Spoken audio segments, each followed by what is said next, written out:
É uma alegria estar aqui com você hoje para conversar com um dos pioneiros da renovação carismática nas Américas, Dr. Ralph Martin, que está aqui comigo. Thank you very much for being here with us today. É ótimo estar com vocês e descobrir irmãos e irmãs em Cristo no Brasil que estão pregando o Evangelho como vocês estão. Bom, então eu vou começar, Dr. Ralph, perguntando sobre exatamente o papel da evangelização. Como que o senhor vê a importância da renovação carismática no que hoje nós evangelizamos? A menos que as pessoas encontrem o Senhor, a menos que elas experimentem que o Senhor é real, que Ele ressuscitou dos mortos, que está derramando o seu Espírito Santo, que Ele deseja um relacionamento conosco e promete a vida eterna, não há motivação para a evangelização. A evangelização vem do entendimento de quem é Jesus e do encontro com Ele. E assim, a renovação carismática, como outros movimentos, ajudou milhões e milhões de pessoas a encontrar o Senhor e descobrir que Jesus é real, que Ele está vivo e que Ele realmente nos envolve em sua missão. Obrigada. E eu gostaria de saber um pouco sobre como foi o seu envolvimento, já que você foi um dos pioneiros nesse movimento carismático católico. Como que foi para você o seu momento? Houve um momento de conversão? Como que foi a sua entrada neste mundo? Bem, na verdade, minha primeira experiência com o movimento da renovação carismática não aconteceu através do movimento. Eu estava fazendo um retiro de fim de semana em Las Cruces. A fé acabou e eu estava me afastando da igreja. Eu tinha muitas perguntas e ali naquele lugar eu ouvi uma bela apresentação da fé católica. Mas também ouvi leigos falando sobre Jesus, e isso a princípio me perturbou. Eles estavam falando sobre Jesus como alguém real. Eles tinham um relacionamento pessoal com Ele. E em certo ponto eu simplesmente senti que esse Jesus sobre o qual eles estavam falando estava realmente na sala. Como se Jesus estivesse aqui nessa casa de retiro. E eu sabia que precisava tomar uma decisão, porque se Jesus realmente está vivo, se Ele realmente é o Senhor, se Ele realmente foi ressuscitado dos mortos, não há decisão sensata exceto segui-lo, exceto entregar-se a Ele.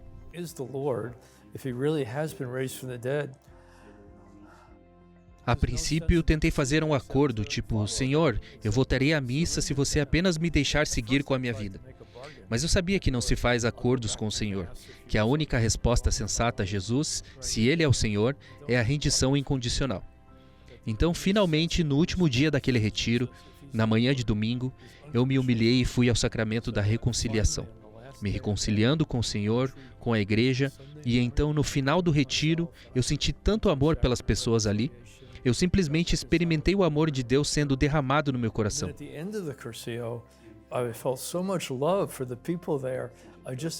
Eu não conhecia a passagem bíblica na época, de Romanos capítulo 5, onde diz que o amor de Deus é derramado em nossos corações pelo Espírito Santo. Mas uma chama foi acesa como uma luz. Eu desenvolvi o desejo de contar a todos sobre Jesus, e no final do encontro eles permitem que você diga o que experimentou. E eu me lembro do que eu disse. Eu quero passar o resto da minha vida conhecendo e amando o Senhor, e ajudando outras pessoas a conhecê-lo e amá-lo também. Essa é basicamente a história da minha vida. É simples assim. E você acredita que essa sua experiência aconteceu por uma graça especial que foi derramada, ou de alguma forma esse cursilho, como ele foi conduzido, ou seja, esse carisma te ajudou a entrar nessa proximidade com Deus? Bem, eu descobri que o cristianismo é verdadeiro, que Jesus é o Senhor, e tive uma experiência de sua presença e de seu amor que eu não podia negar. E eu sabia que se Jesus realmente é o Senhor, todo mundo precisava saber disso. Precisávamos dizer às pessoas que Jesus está aqui e que Ele é o Senhor e que precisamos segui-lo. Então, cerca de um mês depois dessa experiência, o primeiro fim de semana da Renovação Carismática Católica aconteceu em Pittsburgh, Pensilvânia, e havia um grupo de estudantes universitários fazendo um retiro tentando renovar a sua confirmação. E eles estavam lendo os Atos dos Apóstolos e disseram: "Por que isso não está acontecendo hoje?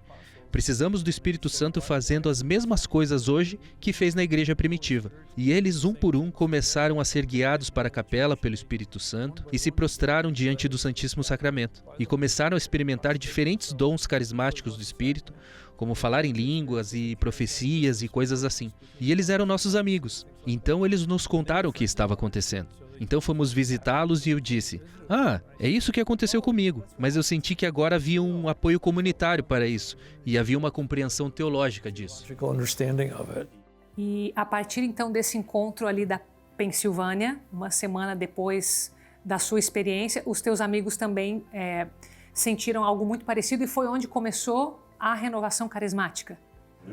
Bem, minha experiência com o retiro aconteceu na Universidade de Notre Dame. A experiência do primeiro fim de semana da Renovação Carismática Católica aconteceu na Pensilvânia, em Pittsburgh, e eles nos contaram sobre isso e fomos visitá-los. E eu pude ver que a mesma coisa que aconteceu comigo através do movimento carismático estava acontecendo com eles ao estudar os Atos dos Apóstolos. E então eles estavam realmente cheios do Espírito Santo e muito empolgados com Jesus. E as pessoas começaram a querer saber e queriam que orassem por elas. E mais pessoas começaram a experimentar esse encontro com o Senhor. Pessoas de todo o mundo começaram a nos visitar e a espalhar isso por todo o mundo. Agora, há mais de 120 milhões de pessoas que experimentaram essa renovação no Espírito.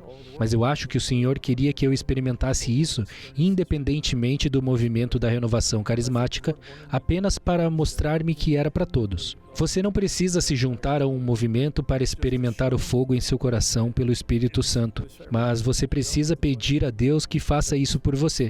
Precisa pedir a Deus por mais do Espírito Santo. Você precisa dizer: Senhor, estou disposto a aceitar qualquer coisa que você me der. Dê-me tudo o que eu preciso para ser uma testemunha fervorosa de você. Eu já ia te perguntar isso, se você acredita que é algo que as pessoas, que qualquer pessoa pode receber essa unção do Espírito Santo, ou se elas precisam de alguma forma pedir ou estar preparadas para isso. Bem, isso pode acontecer com as pessoas na privacidade de sua casa. Pode acontecer com as pessoas enquanto estão orando em uma capela. Mas para a maioria das pessoas, elas precisam de alguma preparação. Precisam entender mais sobre o quanto o Senhor deseja dar ao Espírito Santo, sobre as coisas que o Espírito Santo quer fazer em sua vida. E elas têm que desenvolver algum tipo de desejo pelo Espírito Santo, algum tipo de anseio. Então elas precisam começar a pedir isso para si mesmas. Há todos os tipos de programas de preparação que foram desenvolvidos para ajudar as pessoas a se prepararem para pedir uma renovação da graça do sacramento, da confirmação em suas vidas.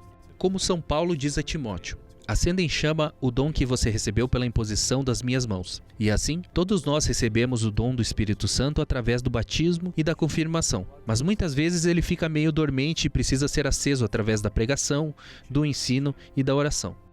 O próprio São João Paulo II, em um dos livros que eu li, dizia que o pai dele o ensinou a rezar mais pelo Espírito Santo, que nós rezamos pouco pelo Espírito Santo. E nós vivemos neste tempo, né, que nós conhecemos como o tempo do Espírito Santo.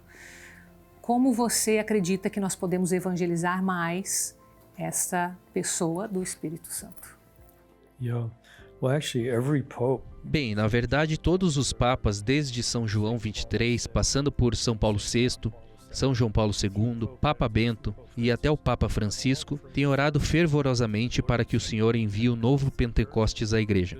Porque eles sabem que precisamos de mais do que planos e documentos e organizações. Precisamos que Deus mesmo se conecte com a vida das pessoas.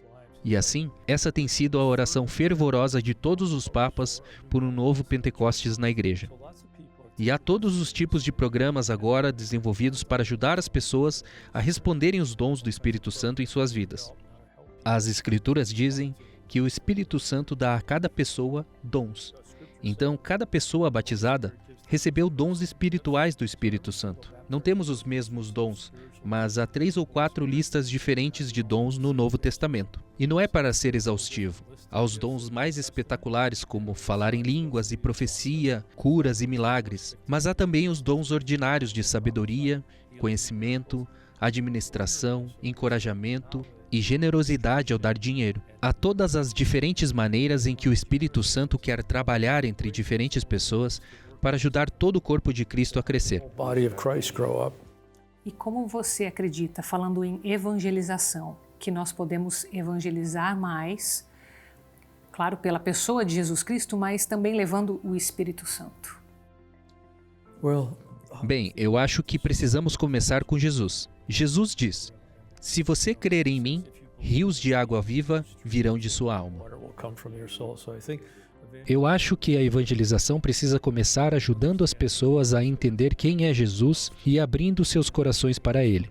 E então, tudo mais vem disso. O Espírito Santo vem disso, a igreja vem disso, a moralidade vem disso. Mas tudo começa com dizer: se Jesus realmente é o Filho de Deus, eu realmente preciso prestar atenção ao que Ele está dizendo. Ele está me dizendo muito sobre discipulado.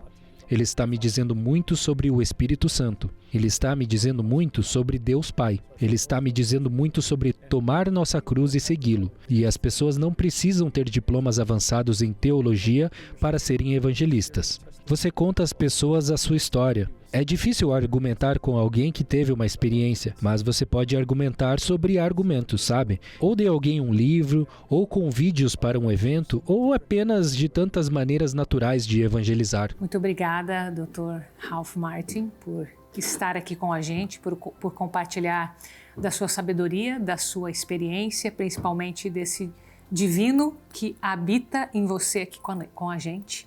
E agradeço também você que nos acompanhou até aqui. Muito obrigada. Thank you.